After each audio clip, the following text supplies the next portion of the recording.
I want to start by asking a question. What do you do for a living?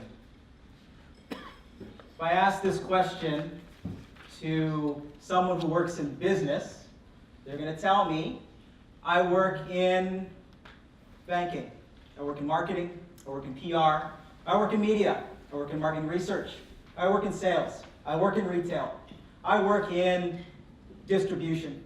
If I ask someone in healthcare, what do you do for a living? I'm a nurse, I'm a nurse's aide. I'm a physical therapist, I'm a massage therapist, I'm a dentist. If I ask this question, what do you do for a living, to someone who works in construction, what's the answer? I work in construction. The report, again, which is worth promoting, both reports on your stick, you should look at those in detail. But today we'll just cover some highlights. 85% of these workers were full-time, average years of experience, 11 years. 12% of the sample was female, so 88% male. 58% married or common law, and you can see almost half belonged to a union. And we had a very nice distribution of young millennials, Generation Xers, and boomers. So when preparing for the trades, in addition to on-the-job mentors, you had those who are in the construction trades who were naturals. They also taught a bit of things to themselves. Some went through a training center as well. But what's interesting here is that you can see 31% at the bottom were prepared by the trades by a family member. A family member taught them the skills that they needed to succeed in their job, which is really important because in terms of influences, it is family and friends are the top influencer of one's decision to get into the trades. With 412 respondents, we ended up with 1,550 statements of positive things to say about the trade. And when you code that, you arrive at a certain number of themes. And on this slide is a word cloud that represents the themes, the statements that had 10% to 40% of respondents saying those statements or similar statements. So you can see at the top, great wages said by 40% in terms of positive things about the trades. But not far behind are fulfilling. You're always learning. There's variety of work. You're keeping busy, as well as advancement opportunities, great industry, great co-workers. Now we also show them a structured list, okay, derived in part from the stakeholder or the kickoff symposium that we held. We looked at how GTA construction workers compared to the rest of the general population of Canada.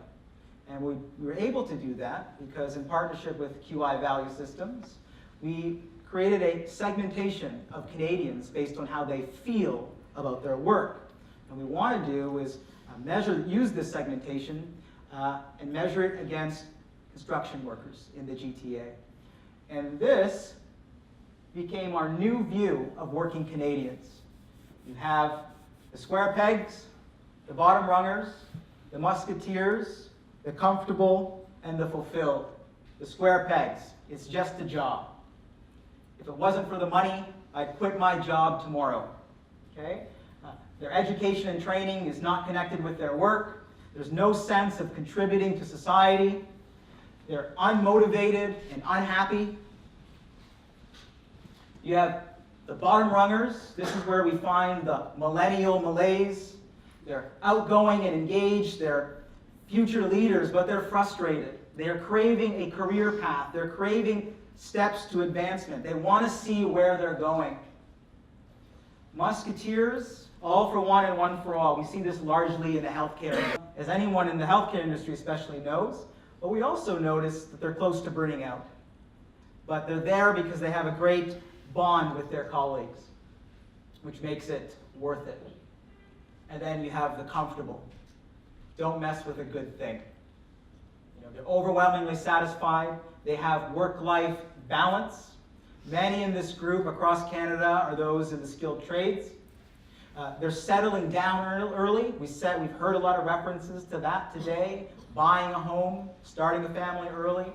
They have a little less social interaction, so that's something to work on. And finally, we have the fulfilled, where we see both tradespeople, but also those who are in the education industry. Okay? If you're in the education industry, you're pretty fulfilled in Canada. I'm doing what I meant to do. Realized potential.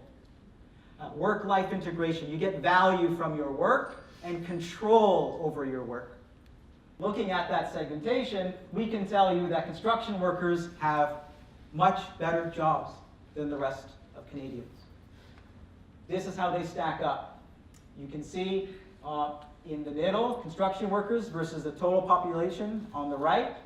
When you see someone a young person in your life or at an educational institution that has these characteristics of a balanced intelligence, help them walk tall.